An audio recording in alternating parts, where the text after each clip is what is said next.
Money Radio, discussing the business of making and spending money. Good day from the beautiful city of Abuja, although Abuja has been rainy over the past few days. But yet, the state is, the capital is beautiful. So, from the beautiful city of Abuja, it is my pleasure to welcome you to today's edition of Money Radio, and you are on to the national economy segment of the program.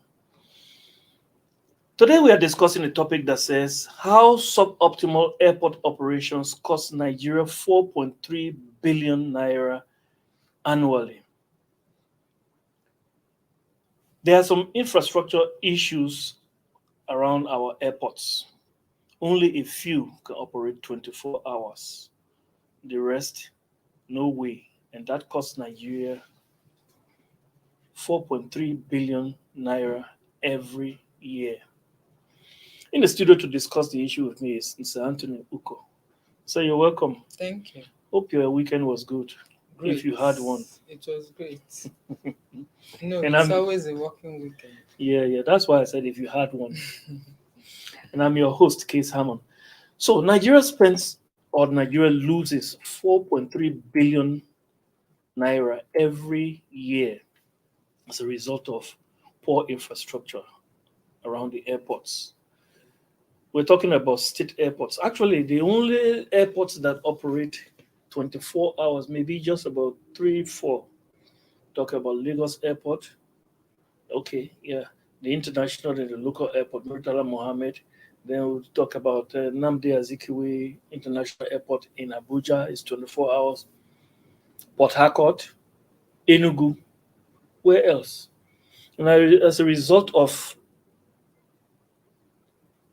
no lighting, because for a 24-hour operation, you need lighting, especially to light the runway. But because that infrastructure is not available, especially at the state airports, there are hardly flights operating at night. So it's just from maybe 6:30 in the morning to 6:30 in the evening. This everything else is shut after then. And as a result of that, 4.3 billion is lost to lack of operations. What do you have to say about that? Well, that's it's more like what we see in so many other sectors where so much revenue that should accrue to the government is being lost. We see that playing out in the seaports. We see, in fact, it cuts across various sectors of the Nigerian economy where um, the necessary infrastructure that should be on ground to maximize the earnings, the revenues that can be generated in that space being lost as a result of these infrastructures not being in place. And where some of these infrastructures are in place, you see inefficiency of operations and the operators um, being what is making the government to lose more resources.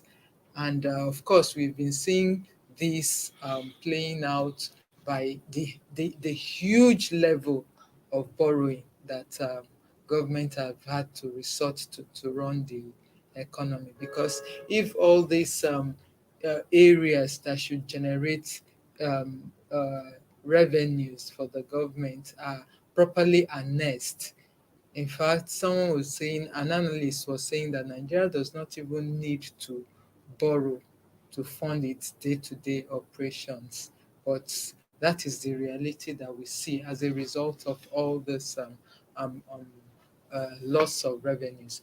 You mentioned Lagos. It's like you didn't take a very good look at that report. That report actually excludes Lagos. Lagos Airport, as we speak, is not one of the airports that can operate 24 hours because the airport has even been, the runway was shut down for lighting to be, for construction of lighting infrastructure to begin on it. and a lot of the operators, the airline operators, have been crying foul over this because um, it's even going to result in much more loss of revenues because Lagos is the busiest Yeah, airport, and having to restrict their operations to daytime uh, operations, flight operations, it's going to take a huge toll not only on the revenues of the operators but also on the country. on the country. But I think Lagos is a temporary Yeah, situation. Lagos is of course. You can imagine what the kind of lighting that they had if they have to shut it down Yeah, completely for 3 months.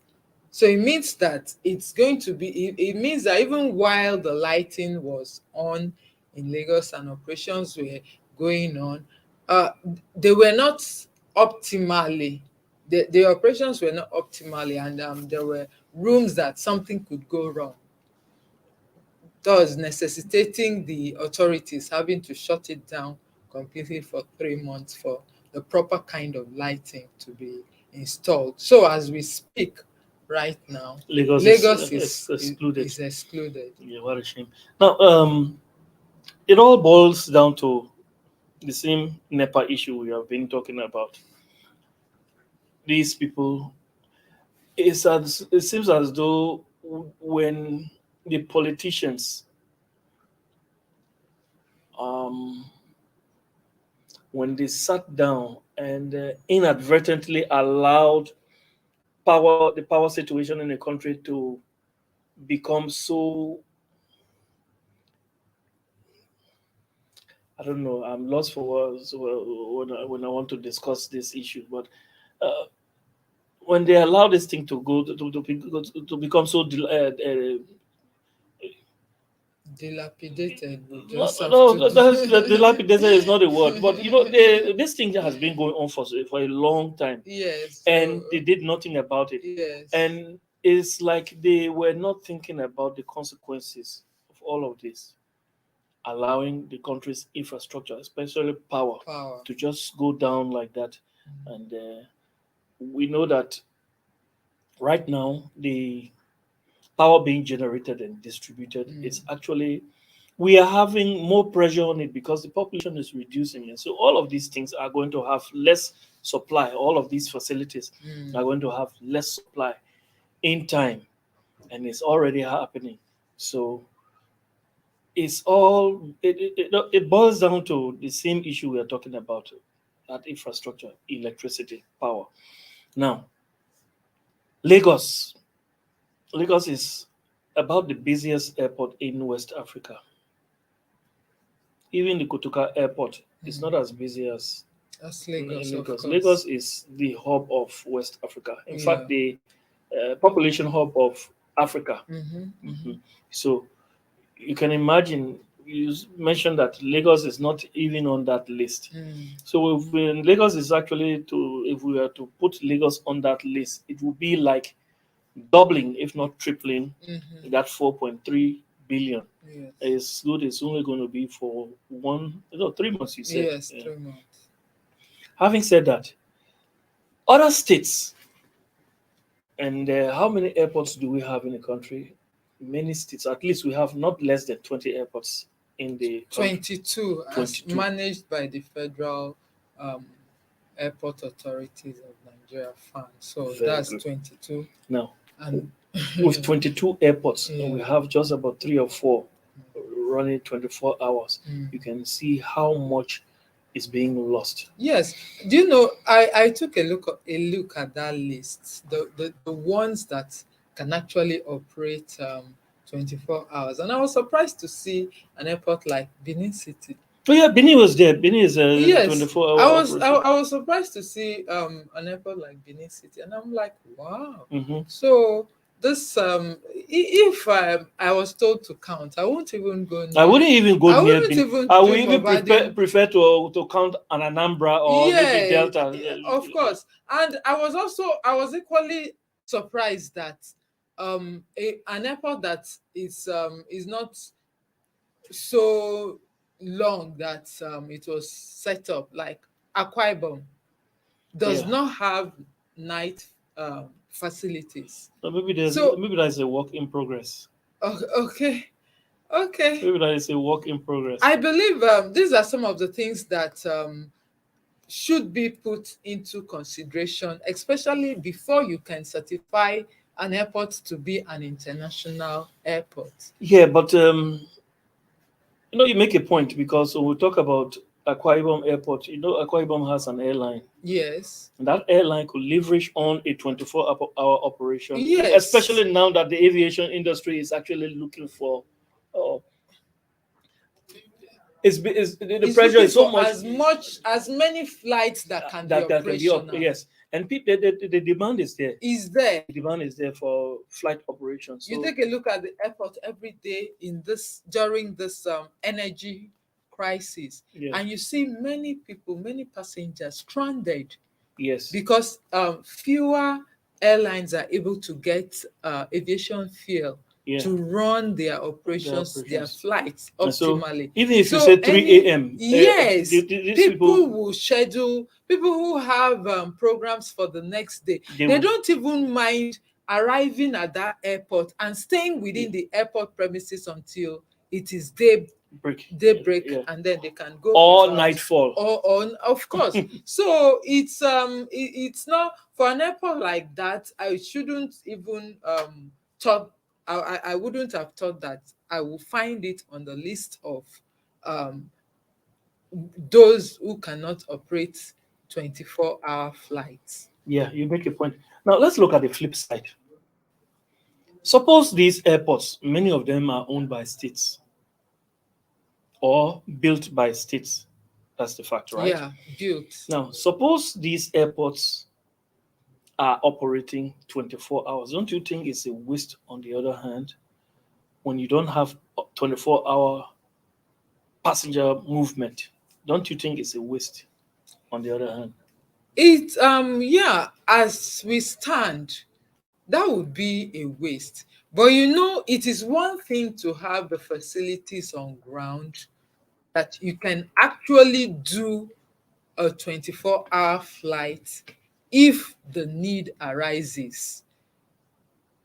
That you have the facility, that you have the runway being the proper lighting infrastructure Mm-hmm.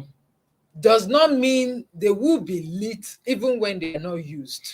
No, but you see, So you can. many of these facilities, at many of these facilities, the operators actually use standby generators, plants. NEPA does not give these people, and you can't, even if they are giving them light, you can't depend on NEPA light to run these airports. So you have to, we have to factor in the cost of running those airports. That is, they have huge plants. To run an airport, Mhm. you must have huge plants, huge generators to run. Yes. There are many air conditioners many machines that need to be run, and the lightings we are talking about, and all of that. So you need huge plants to run them. Now, with those huge plants, running them, we're talking about the cost of diesel. On the other hand, here, the cost of diesel now at 900 naira per liter, and if you need, say, 100 liters, 100 times 900, you know where we're talking about.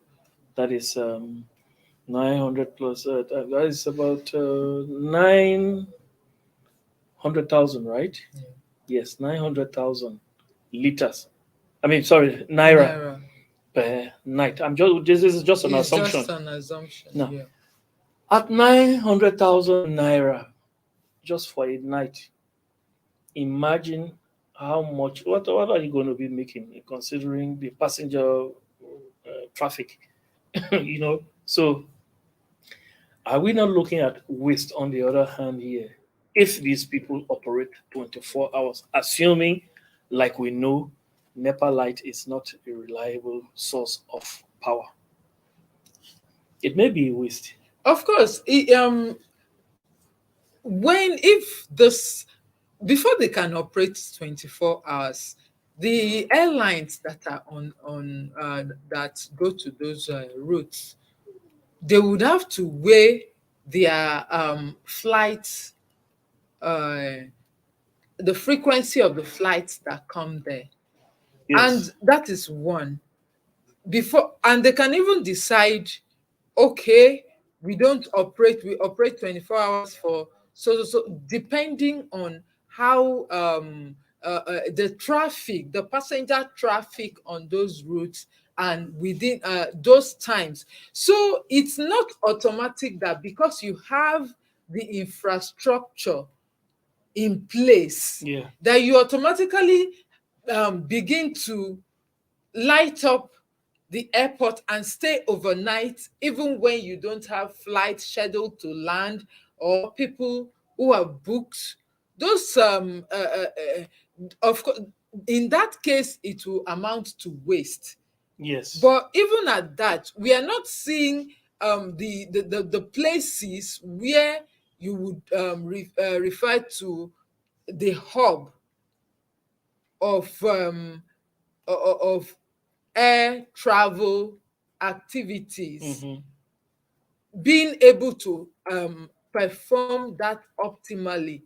For instance, even though Abuja, it is a 24-hour, is operating 24 hours right now, is it really being fully Utilize. Yes. utilized? Yes. You get the point. Yes. Yeah. So, but like what I'm saying is that having this infrastructure in place is one thing, putting it into use It's yet another is thing. another thing.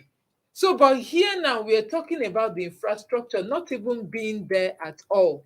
Yes. So it means that if there is a need, like now that they would have really come very handy if those infrastructure were there, in that the airports could change their operations Okay. right now, that we are having fewer flights, airlines operating, and passengers are being stranded. It means that it would have been very easy for the airport operators to be able to reschedule their operations to accommodate this upsurge at this time. So, but where the infrastructures are not there, there's nothing you can do. Yeah. Nigerians are stranded. Air travel users, both Nigerians and other nationals who come in, they are stranded. They have to wait till the next morning before they can continue flights.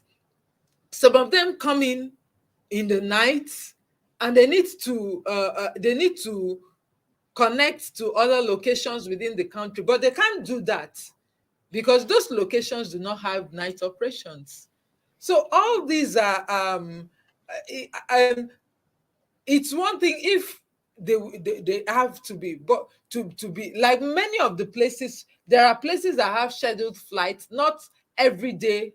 They don't run every day. Yeah. So if those places, if flights come in on certain days of the week, Yeah. each of those airports can say, okay, we operate 24 hours on so days. Yeah. I And get you. flights can actually schedule their operations Based on with that. based on that. Yeah. So no matter how you look at it, at the end of the day, the flip side is still Nigeria is still losing much more than it would gain if those infrastructures were in place. You're right. And the loss can be more accentuated considering the fact that this thing has international implications Yes, because flights from abroad come yes, here and yes, they may have to change their flight schedule based on yes. the infrastructure deficit Mm, here. mm, Another thing is they may have to, it's not just that changing their flight operations, mm. but the Nigerian airlines or Nigerian passengers may actually lose. So let me use the Nigerian Airlines. Nigerian Airlines may actually lose passengers because when you look at it, I can't get to this place at so and so time, and then you decide to take another route, because some people, as I have learned, have actually been landing in neighboring countries due to some of these deficits.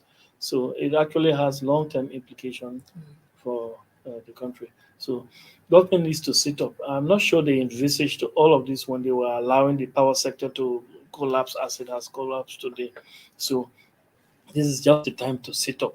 All hands must be on deck, just that, including everybody, because everything now they are talking about 2023. So let's all Nigerians must actually do their part to make sure that what is supposed to be done is done. It's done. That's how we want to draw the curtain onto this Money Radio, and it has been the national economy segment of the program. So thank you very much for coming. You're Yeah, welcome. all the weekend goodies are expected from you. We want to say thank you also to our production crew, but our biggest thanks actually go to you who follow us loyally on this program. Tomorrow we'll be back with a fresh edition of Money Radio, and that is the agribusiness industry segment of the program. Until then, I've been your host, Case Hammond. I'm saying to you, have a great day. Thank you for watching. For sponsorship and advert placements, please contact 080-3688-6158. Last Word Leadership Podcast Studio. You have the last word.